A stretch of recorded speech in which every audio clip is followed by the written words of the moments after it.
আমার চ্যানেলে butter dry cake recipe upload দেওয়ার পর আপনারা অনেকেই পছন্দ করেছেন।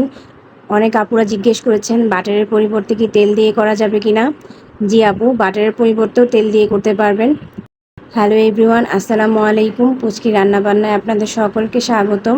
আজকের পর্বে করে দেখাবো তেল দিয়ে কিভাবে ড্রাই কেক তৈরি করা যায় সেই রেসিপি। আমি অলওয়েজ পারফেক্ট এবং অথেন্টিক রেসিপি আপনাদের সাথে শেয়ার করতে পছন্দ করি, যাতে কোনো জিনিসপত্র নষ্ট না করে আপনারাও পারফেক্টভাবে যে কোনো রেসিপি তৈরি করতে পারেন বাড়িতে। চলুন তাহলে দেখে নেওয়া যাক কী কী লাগছে আমাদের। প্রথমে ড্রাই ইনগ্রিডিয়েন্টসগুলো মেপে নেব। এর জন্য একটা বোলে 1 কাপ পরিমাণ ময়দা নিয়ে নেব। আপনারা চাইলে আটাও ব্যবহার করতে পারেন। এবার দিয়ে দিব 1 টেবিল চামচ কর্নফ্লাওয়ার, দিয়ে দিলাম 1 চা চামচ বেকিং পাউডার, সাথে দিয়ে দিব 1/2 চা চামচ বেকিং সোডা, 1 চিমটি লবণ দিয়ে দিব। এটা অপশনাল, দিতেও পারেন নাও দিতে পারেন, কোনো সমস্যা নেই।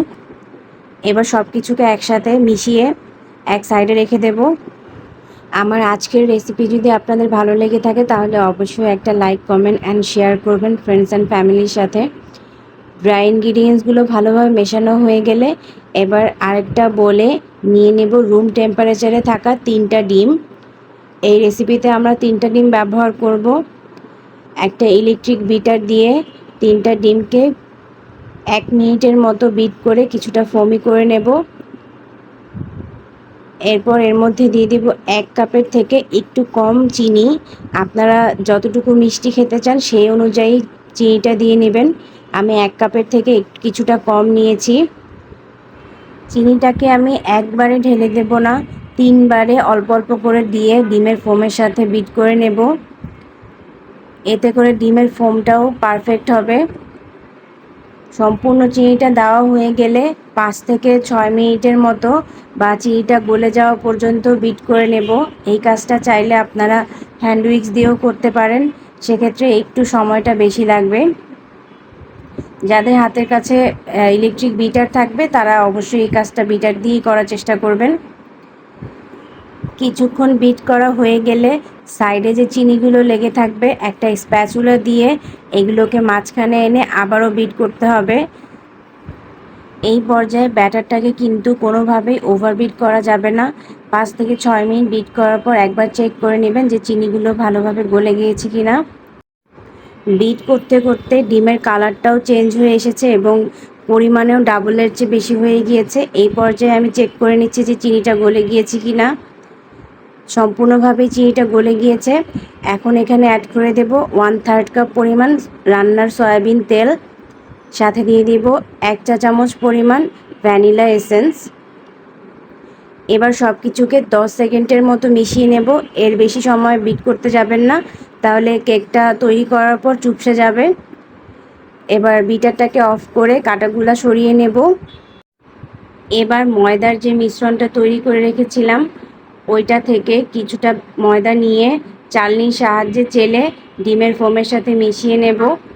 এই কাজটা অবশ্যই করতে হবে। ডিমের ফোমের সাথে ময়দা মেশানোর আগে 2 থেকে 3 বার চেলে নিতে হবে। এতে করে কেকের মধ্যে এয়ার সৃষ্টি হবে এবং কেকটা সফট আর ফ্লাফিও হবে।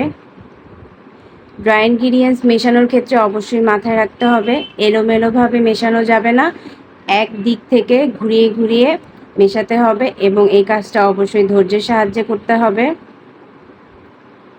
বিটারের কাঁটা দিয়ে ভালোভাবে ড্রাই ইনগ্রিডিয়েন্টস মেশানো হয়ে গেলে কাঁটাটাকে সরিয়ে একটা স্প্যাচুলা দিয়ে খুব ভালোভাবে ময়দার মিশ্রণটা মিশিয়ে নেব, যাতে করে ডিমের ফোমের মধ্যে কোনো লাম্পস বা দলা না থাকে।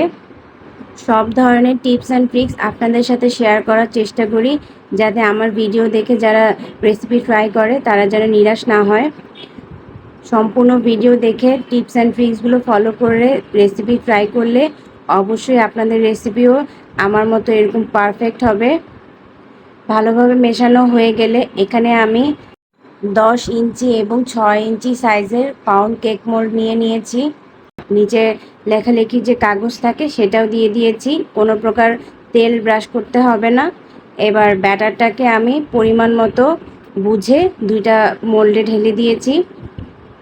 আপনারা চাইলে একটা মোল্ডেও করতে পারেন, সেক্ষেত্রে কেকের সাইজটা একটু বেশি বড় হয়ে যায়, তাই আমি 2টা মোল্ড নিয়েছি।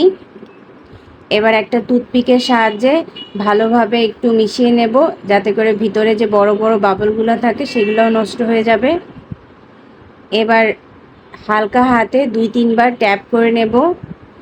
এবার 170 ডিগ্রি প্রিহিটেড ওভেনে আপ ডাউন হিট অন করে 40 মিনিটের মতো বেক করে নেব।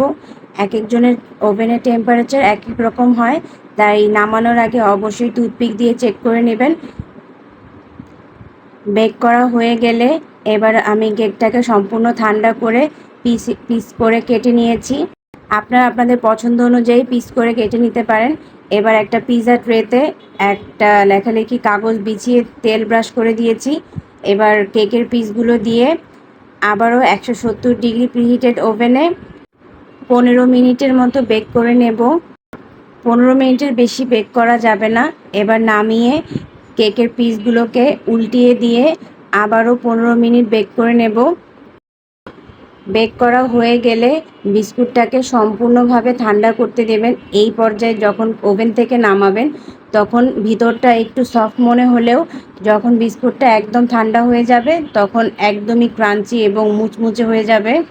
কিছুটা গরম থাকা অবস্থায় আমি আপনাদের ভেঙে দেখাচ্ছি।